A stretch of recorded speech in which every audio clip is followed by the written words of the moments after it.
Inter Miami last year proved that they can win with and without Messi. Is tonight going to be another example of that? Or does Houston cause some problems for our Herons? Yeah, first off, let's address the no Messi issue first. And good afternoon, fellas. How's everything going? Hope your Saturday went well. Hope your Sunday has started off fantastic as well to all the listeners. Let's discuss a little bit about Messi before we get into tonight's game. So there's a lot of rumors floating around that he might be injured again. Hmm. What I'm hearing from my sources is he's uh, possibly got that adductor injury again. But he trained with the team fully on Friday. He was absent from yesterday's practice. And, from my opinion, I think this is just precautionary. I don't think this is something that's going to be prolonged. So it's just precautionary. And they're saving him for the Champions Cup game against the Jamaican team, Cavalier FC, on Thursday, March 6th. Okay. Watch Tuesday's second leg. They played very well. He scored the first goal. It was the second in the two legs. And then he left in like the 68th minute. Did he injure himself there? And they took him out early? Because I thought they took him out early, but it was also they had a pretty good lead because they scored 3 goals. They were up for, it was like 4-0 before he was left. They did give up a goal, but they pretty much had the game at hand. Did he injure it there, or was this something that was already flaring up from before? Yeah, I think the speculation is that there was a point in the match where he might have grabbed onto it, and that's why he exited and went straight to the locker room. The first reports were that everything was okay. Then he was not at team practice on Thursday, if I remember correctly, but that was because it was his wife Antonella's birthday. Oh, hold up now. Now you You got to take that day off, man. You got to take that day off, man. Come on, man. Oh, okay, go ahead. Absolutely. He trained with the team in 100% normal fit on Friday, and Mascherano was asked about his availability for the weekend. He said that, they're going to take it day by day. So obviously there's speculation that it could be an injury, but I think more than anything, this is more precautionary. Again, Inter Miami is basically going to play a bunch of games in a short amount of days. And so because of that, we talked about last week, I believe Inter Miami is prioritizing the CONCACAF Champions Cup over anything else at this point in the season, knowing that the MLS season is 34 games, and this is only match day 2. Cavalier SC going to be coming to town this coming Thursday. They also played today against Humble Lions in the Jamaica Premier League. Cavalier SC is a very beatable team. They're currently 4th in the Jamaican Premier League. Do you know anything about them? Does anybody know anything about them? And you should probably expect Lionel Messi, but this is definitely a winnable series / aggregate for Inter Miami. Oh, there's no doubt. I mean, this is definitely the most accessible series that they're probably going to get for the rest of the way, considering that the next matchup would be against either LAFC or Columbus Crew, since those are the 2 teams that are going to face off in the other matchup that would then face off in the semifinals. So this is definitely a winnable matchup. I expect Inter Miami to go full force on Thursday when they face Cavalier FC at Chase Stadium. And then I don't know if you guys heard, but the game got moved in Jamaica to the Cricket Stadium. So because it holds more people. So I think it has to do more with the fact that the grass was in better condition than the current condition. But the stadium does hold 35,000 people. From what I read, it was sold out in minutes. Folks are, going crazy with Messi mania, even in Jamaica. So they're expecting him there. I'm expecting him there, but we'll have to see what happens. If Inter Miami wins 5-0 on the first leg, then there's no guarantee that Messi is going to play in that second leg. That's what I was going to ask you. If we win like 4-0, 5-0, there's really kind of no reason to play Messi in the second game. But that's what we were talking about earlier. Messi is under a new type of pressure. When he was over in La Liga and Ligue 1 over in Spain and in France, he had a different type of pressure to perform and to win and to do all these other things. He recently said he didn't like his time at PSG, but he has a different pressure now in MLS, or at least on this side of the globe. a pressure to play, because if he doesn't show up like tonight, they're basically just opening up the gates and people can come to the game for free in Houston. It's a different type of pressure Messi is kind of traded, although I'm sure he's more happy with the trade that he has made. But it is really kind of a pressure. When Messi doesn't play, a lot of things in this side of the world get kind of crazy in the soccer world. Yeah, and I mean, rightfully so, but you have to really think about whose fault is it, and who do you point the blame to? Who do you point the finger to in this instance? And really, it can't be Messi and it can't be Inter Miami, because there's no way that Inter Miami is going to know what players are available on what days, because you have some very veteran players who are going to have to rest on certain days, especially when you have so many games, back to back in a certain amount of days, and so. At this point, I point the finger at the Houston Dynamo franchise and their front office for putting the tickets at such high value. I got reports that there was Houston Dynamo fans in front of the stadium as early as 10 o'clock this morning, demanding a refund or demanding some sort of compensation for the fact that Messi wasn't going to be playing. But Daniel, here's the thing, right? Houston's a good soccer market, right? It's a very good soccer market in the States. I'm shocked that this game wasn't going to be in NRG Stadium where the Texans play, because you had Messi. If Messi was going to play, it was a type of game that would have been probably moved to that type of facility. I feel like they knew he wasn't going to be there. I don't think so. I think really every team really wants to play in their stadium. Remember that to get NRG Stadium, you have to rent it out. They don't own that stadium. And so you have to guarantee a certain amount of ticket sales. And what if by chance you cannot guarantee that certain amount of ticket sales? Well, not only that, but you have to pay the security, you have to pay. So there's a lot of costs that go into it. And at the end of the day, if you can charge your fans $200 or $150, whatever it was that they charge them for the 30,000 or the 20,000 that are going to be there, you're going to have a much bigger profit than if you maybe don't sell out NRG Stadium and you're stuck with this bill. And yeah, you know what? I just thought about it. And you don't want to get caught up in the same situation that happened last year, where a lot of teams knew like maybe a week that Messi wasn't going to play, and they started to have to lower the prices of the tickets, kind of refund the fans, or give them some type of deal with the concessions in order to make up for the fact that he wasn't going to be there. I see that point.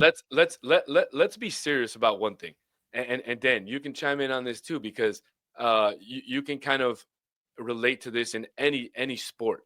When LeBron was playing for the Heat, and the Heat were to go to play somewhere, weren't fans hoping that LeBron didn't play so that your team could beat the Heat? I relate that to that. So I mean, I get it. I get fans want to see Messi play. They want to see the GOAT play.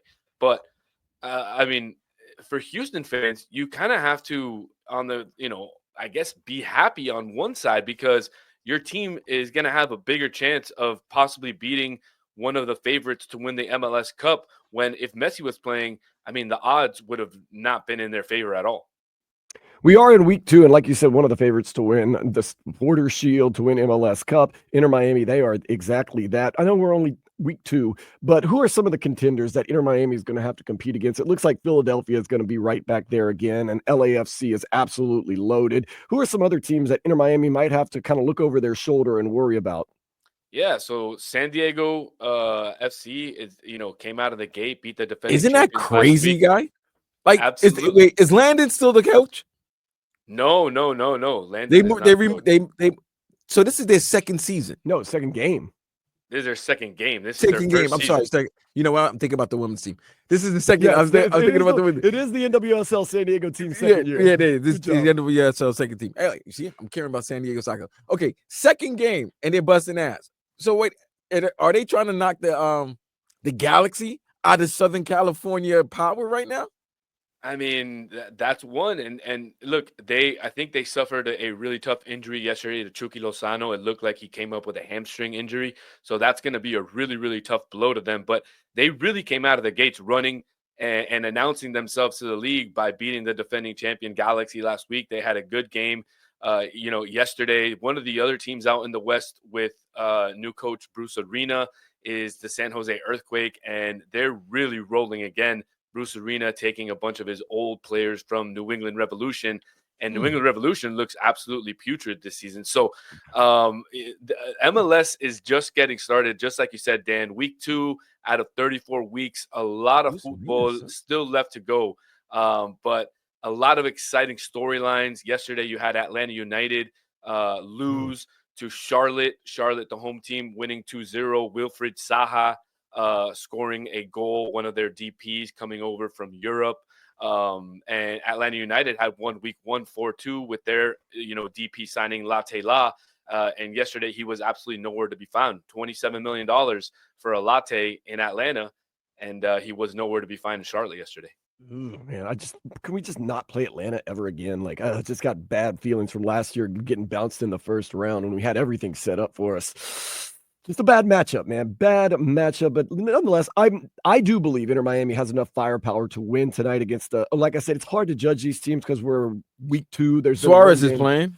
Yeah, right? And you got Suarez, you still got Busquets, and forgot to bring this up, Daniel Solana, a man that once said anybody but Calendar in goal. You're going to probably get that tonight. Calendar very questionable. Drake Calendar questionable to be in goal tonight. So I'm sure you're happy about that. I mean, yeah, I did see that. I was actually going to bring it up because I know that there's a lot of folks who listen to the program who might be diehard Inter Miami fans and who love Drake Calendar, which I commend them for sticking by the goalkeeper while Ustadi has been absolutely amazing in goal this season. But look, if Calendar is ready to go, this is a game where I think it's okay to play him. And let's see if he still has something, to give. So he did travel with the team. He's questionable to play. But we'll have to wait for another 5.5 hours until the lineups get released and see who Javier Mascherano is going to put on the field. I suspect most of the young guns are going to play, like Telasco Segovia, Tadeo Allende. We'll probably see Benjamin Kremaski play. Redondo, hopefully Yannick Bright is going to play. I hear he's back from his leg injury. So, look, even though Messi's not going to play, Inter Miami still has a bunch of young studs out on the field, and it's definitely a matchup that you always want to watch. Good. Oh, no. I was just going to say, well, this is for me. You know how I always got to, me and Daniel got to talk a little European Champions League soccer. Don't talk Real Madrid, please. Well, I mean, next week is round of 16. Round of 16. Right. I just wanted to know who he likes in these games, and also talk about the tough schedule that Atletico Madrid has had in the like this last week. They played a crazy 4-4 Copa del Rey semifinal game against Barca, and then they probably have I think they have a La Liga game this weekend, and then they got to play Real Madrid on Tuesday or Wednesday. Yeah, they played yesterday against Athletic and they won 1-0. So absolutely unreal 4-4 tie after going down 4-2 and getting 2 goals in the last 10 minutes of the game. Diego Simeone was jumping up and down on the sideline. Now you have the Champions League match, just like you said, Vlad, between Real Madrid and Atletico Madrid, the Madrid Derby. And look, I tend to lean more on on the Colchonistas, on the Atletico Madrid side, just because Diego Forlán played there and some other Uruguayans, play there, and Josema Jimenez plays there. But I have to tip my hat over to Real Madrid just because it's Champions League, guys. And, although they lost this weekend to Real Betis away in Sevilla, I think that really, when it comes to Champions League, for some reason, Real Madrid just has another chip that they turn on. So if they were going to get a matchup that I think could upset them, this might be the matchup, just because they play each other so much, they know each other so much, and I know that Diego Simeone is just salivating, waiting for Tuesday at 9 p.m. European time for that game to start, because there's nothing more than he loves than the bright lights and this type of game. I can't wait. Battered Herod podcast. Daniel Solana joining us at Danny, DANI SOLANA 5. He is not just a soccer guy. He is a lifelong Heat diehard.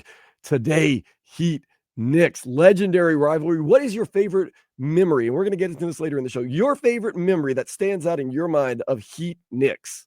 Stan Van Gundy holding on to Alonzo Mourning's leg. I mean, no doubt. Jeff? Because if Stan held him, sorry, Jeff Van Gundy. Zoe's leg might have broke. If it was Stan would. Dan was a You're big guy. right. You're right. It's gotta be Jeff Van Gundy holding on to Alonzo Mourning's leg during that playoff game. That's gotta be one of my all-time favorite Heat moments. And followed by a close second, Dwayne Wade cooking the Madison Square Garden faithful in one of those Heat Knicks games where he made the game winner. I believe it hit the rim and went in. So those are my two top Heat Knicks moments that I can remember off the top of my head right now. And circling back tonight, Inter Miami, once again, no Messi, hopefully no problem against the Houston Dynamo. I don't know how good they're going to be exactly. We know that Inter Miami is expected to be one of the best in MLS, if not in CONCACAF. They got enough firepower tonight. I got them winning probably 3-2. What's your prognosis on this game? I think it'll be 2-1 or 1-0 in Inter Miami's favor. Houston Dynamo haven't won a game in a very long time. They had an absolute blunder last week against FC Dallas.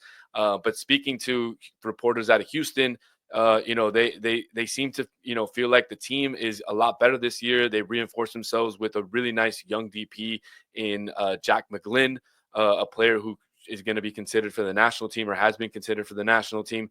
And we'll see. That's their star player. They have a couple other guys to look for, but I'm with you, Dan. I think it'll be a Heron win tonight, and it'll be a 1-goal difference. Well, whether it's 3-2, 2-1, or 1-0, hey, I'll take it. But if you are on the Hard Rock app, bet that 1-goal difference. I want that 3 points. Absolutely. No doubt. Daniel Solana, Battered Heron podcast. Thank you so much for joining us. Let's talk next week. We're going to have a lot to talk about. We got the Cavalier SC game or FC game that's going to be happening against Jamaica. We have the game tonight. And then Inter Miami going to get back into action in MLS play. Also, they're going to be taking on Charlotte. That's going to be Sunday at 4 o'clock. So a lot to talk about. And of course, we'll see how Real Madrid does in the Champions League. Yes. Thank you. Thank you, cousin. You see?